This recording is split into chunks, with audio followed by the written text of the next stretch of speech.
ይህን ቪዲዮ እስኪ አይተኑ እንመለስ። ይህ ቪዲዮ የሰራው ስለምንድን ነው? ለመናፍቃንና ለአሕዛብ ነው። ባልዋልንበት እየዋሉ ያላልነውን እያሉ ያልሰራነውን ሰራችሁ የማናመልከውን አመለካችሁ እያሉ እየወነጀሉን ስለሆነ ይህን ቪዲዮ ተመልከቱን እንመለስና ምላሽ እንሰጥበታለን። አሁን ምን ይላሉ መሰላችሁ? ፕሮቴስታንቶቹ ምን ይሏቸዋል? ታቦት ጣዖት ነው ይሏቸዋል። እንዴ ታቦትን የሰጠ ማን ነው? እግዚአብሔር። ኦሪት ዘጸአት ምዕራፍ 25 ቁጥር 1 ላይ ታቦት ጣዖት ከሆነ እግዚአብሔር ጣዖት አምልኩ ብሎ ይሰጣል? አይሰጥም።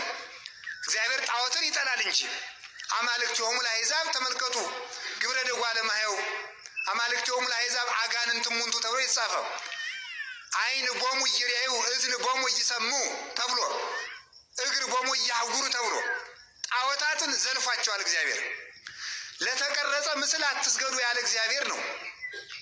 ለተቀረጸ ምስል አትስገዱ ብሏልና ለታቦት አትስገዱ ብለው ይጠቅሳሉ።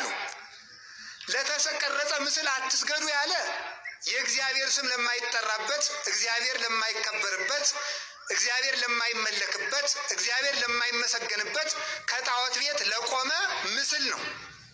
የእግዚአብሔር ስም ለተጻፈበት፣ የእግዚአብሔር ስም ለተቀረጸበት ግን መስገድ ለእግዚአብሔር እንጂ ለሌላ አይደለም።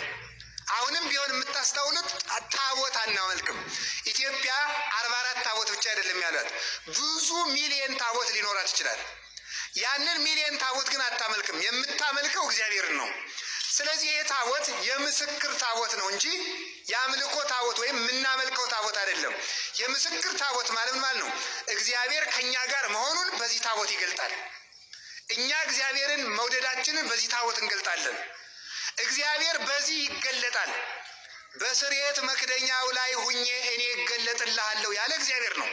ኦሪት ዘጸአት ምዕራፍ 25 ላይ በታቦቱ መክደኛ ላይ እኔ እገለጥልሃለሁ። ታቦት ብዙ ሰዎች ምን ይላቸዋል መስላችሁ?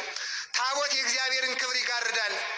ኦርቶዶክስ ታቦት፣ የተክለ ሃይማኖት ታቦት፣ የገብረ መንፈስ ቅዱስ ታቦት፣ የጊዮርጊስ ታቦት እያለች የክርስቶስን ክብር ሸፍናለች ይላሉ። ታቦት ግን የእግዚአብሔር የክብሩ መገለጫ ነው እንጂ የእግዚአብሔርን ክብር የሚሸፍን እንዳለ አይደለ። እግዚአብሔር ለሙሴ በታቦቱ ላይ እገለጣለሁ አለ። እግዚአብሔር ታቦቱን እኔን ይጋርደኛል፣ ከእኔና ከእናንተ መካከል ግድግዳ ይሆናል፣ እኔን ይሸፍነኛል ሳይሆን በታቦቱን እኔ እገለጣለሁ ነው የሚለው። ይልቁንም ታቦት የእግዚአብሔር መገለጫ ከሆነ ከታቦት ዳር ዳር የሚሉ ሰዎች እግዚአብሔር በሌለበት ይኖራሉ ማለት ነው።